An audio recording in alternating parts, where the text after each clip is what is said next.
کیا خان صاحب مذاق کر رہے ہیں کیا؟ یہ ہار تو 100% نقلی ہے۔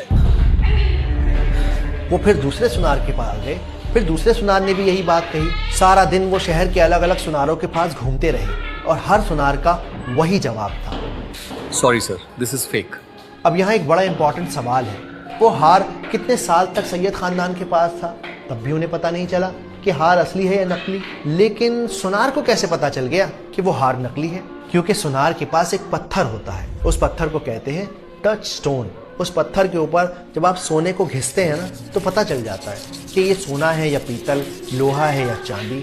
بالکل اسی طرح سورہ اخلاص قرآن مجید کا وہ ٹچ سٹون ہے، یعنی وہ پیمانہ ہے، وہ اسکیل ہے جس پر آپ بڑے آرام سے اپنے ایمان کو چیک کر سکتے ہیں، یہ اندازہ لگا سکتے ہیں کہ آپ کا ایمان سونا ہے یا پیتل۔ کیونکہ اگر آپ کا عقیدہ، آپ کا طریقہ، آپ کا عمل ان 4 آیتوں سے میچ نہیں کر رہا تو شاید جس چیز کو آپ ایمان سمجھ رہے ہیں، سونا سمجھ رہے ہیں، وہ اصل میں پیتل ہے۔ پوری زندگی جسے سونا سمجھتے رہیں وہ پیتل نکلی۔ کاش پہلے ہی ہم نے پرکھ کر لی ہوتی۔ اب کیا ہوگا بابا؟ ہوگا کیا شہلا، اب بھگتیں گے اپنی غفلت کی سزا۔ تو چلیے قرآن کے اس ٹچ سٹون کو سمجھتے ہیں آسان طریقے سے، سنیمیٹک انداز میں۔ ابو عروہ، وہ سورت تو سناؤ جو نبی پر نازل ہوئی تھی، کیوں نہیں؟ اعوذ باللہ من الشیطان الرجیم، بسم اللہ الرحمن الرحیم، قل هو اللہ احد اللہ الصمد لم یلد ولم یولد ولم یکن له کفوا احد۔